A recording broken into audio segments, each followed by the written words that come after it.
To make a few comments on Timothy Parikh's presentation. You know, he pointed out that even though the modern degrowth movement started in France, it's hardly evident in France anymore. And it's because people were arguing over terminology and concepts and so on, and just missed the boat.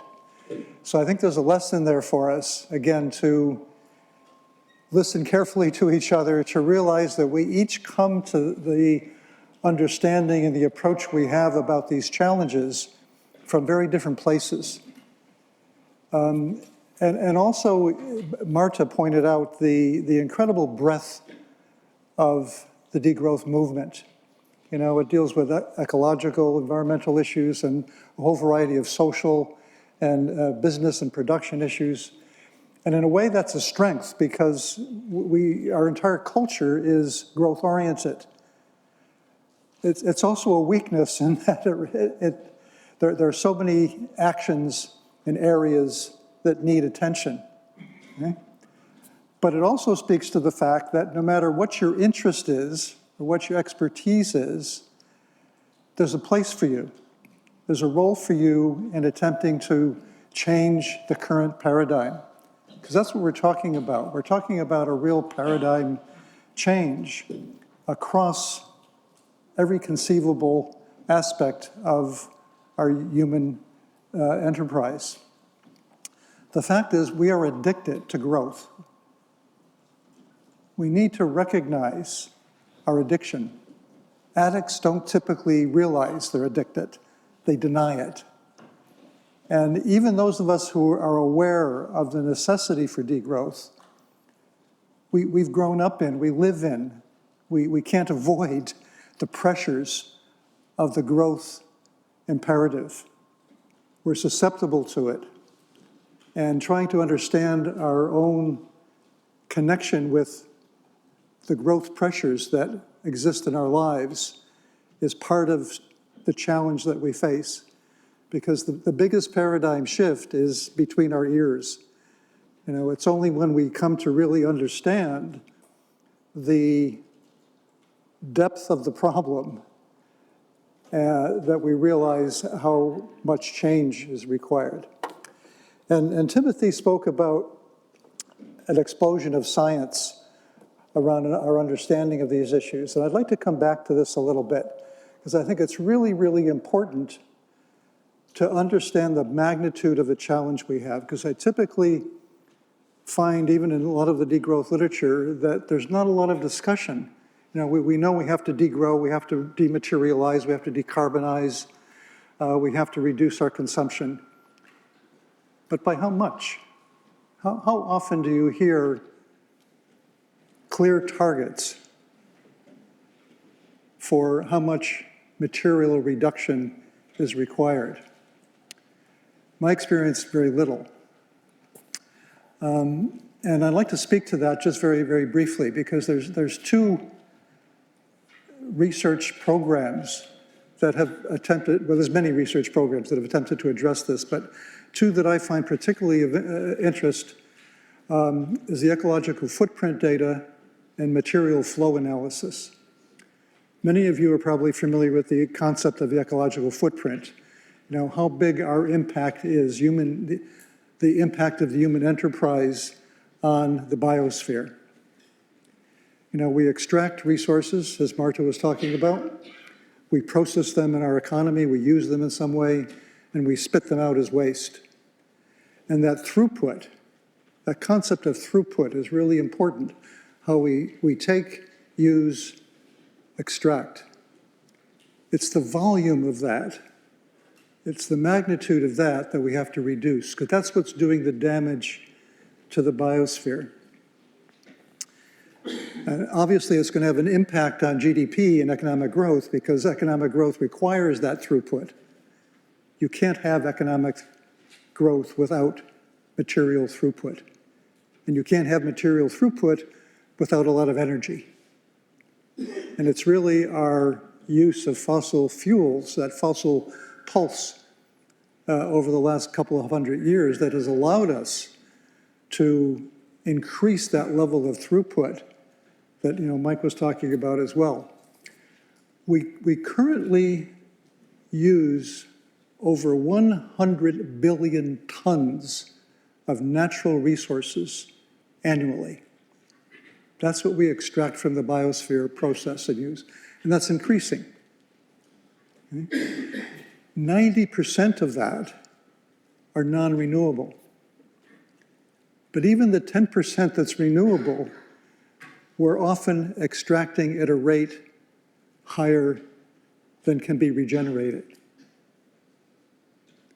So what happens with your savings account if rather than just extracting the interest, you extract some of the principal? What happens to your interest the next year, or the following years? Declines, right? Because your capital base is smaller.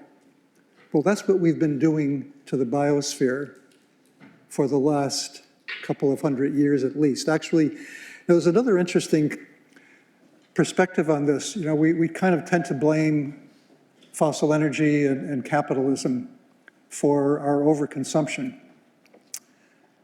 The fact is, if you go back to the earliest piece of literature that humanity knows about, the Gilgamesh, there's talk there of whether to cut down a sacred forest. And they cut it down for economic and actually for warfare purposes. Humanity has been doing this for centuries. It's not just capitalism, it's not just fossil fuels. There's something about our connection with nature when we moved from hunter-gathering to grain agriculture and started civilization, that the imperative to extract more for more throughput, increased.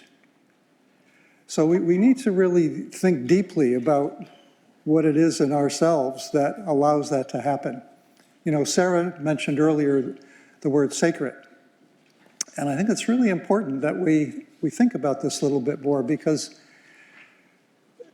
when I think about the environmental problems that we've had, every environmental problem you can think of either relates to over-extraction of resources or waste distribution.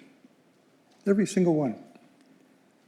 So it's this material throughput that we really have to focus on. The data suggests that the level of reduction needed for nature to regenerate, for the biosphere to actually regenerate resources, biomass, and absorb our waste, the level of reduction is somewhere in the neighborhood of 70 to 80% of our current level of material throughput. That's huge. And I emphasize that because unless we understand the magnitude of the change required, we're not likely to respond adequately.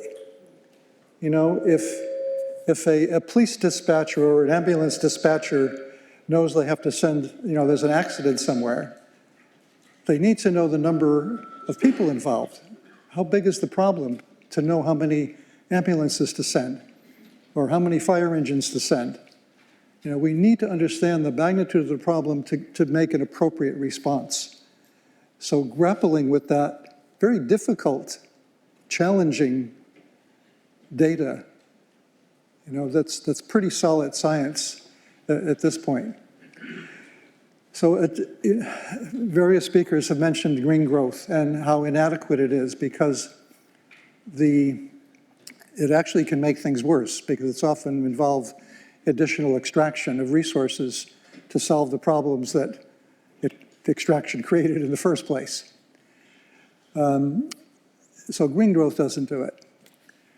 The circular economy has some very positive features. It talks about designing things for longevity, for durability, rather than for obsolescence, which is what our current system is, because it increases economic turnover.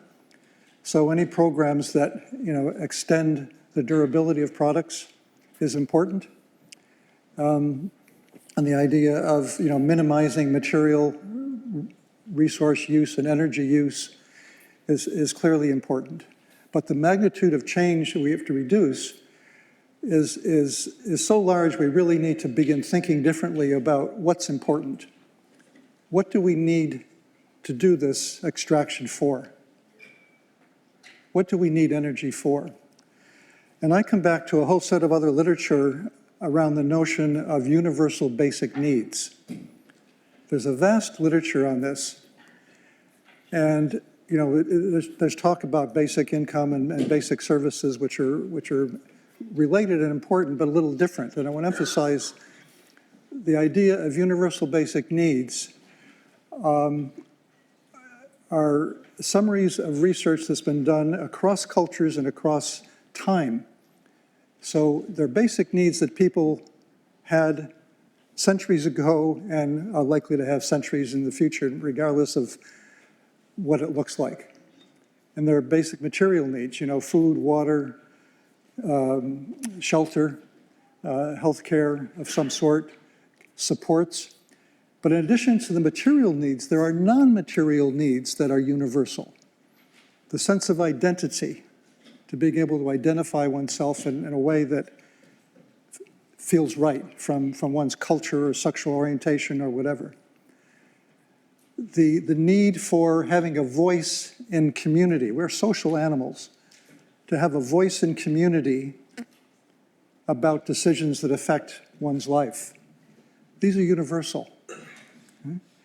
And I emphasize it because the challenge we have is so great. We have to think, I believe, about those basic needs and how to ensure that we inclusively meet those needs for everyone. Okay? And trying to articulate them and the best way of doing that has to be done democratically. It's not for a research group or a government to dictate that. It's only people can understand, connect with their own basic needs and each other's and realize that. And I emphasize it because we also need to ensure those needs are met for people we disagree with. And that can be difficult.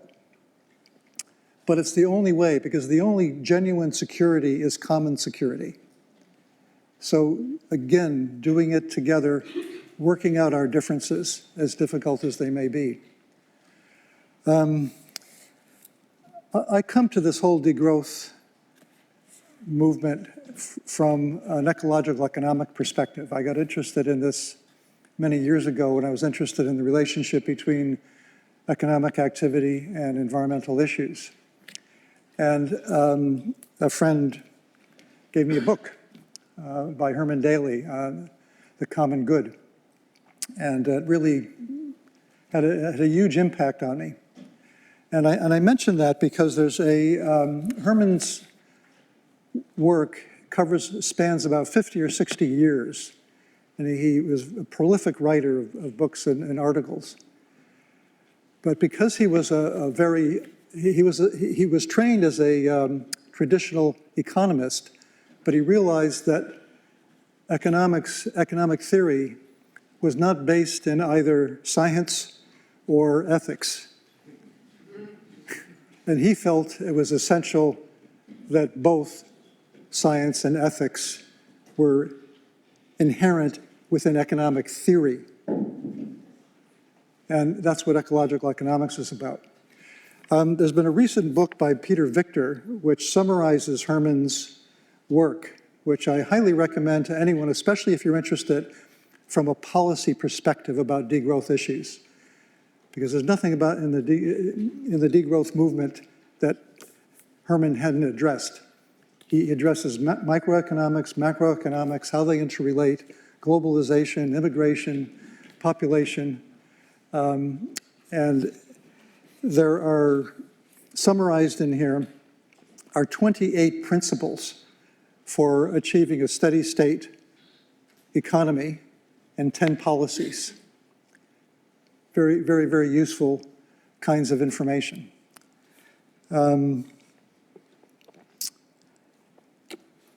Yeah. Sorry? Peter Victor. The title is Herman Daly's Economics for a Full World.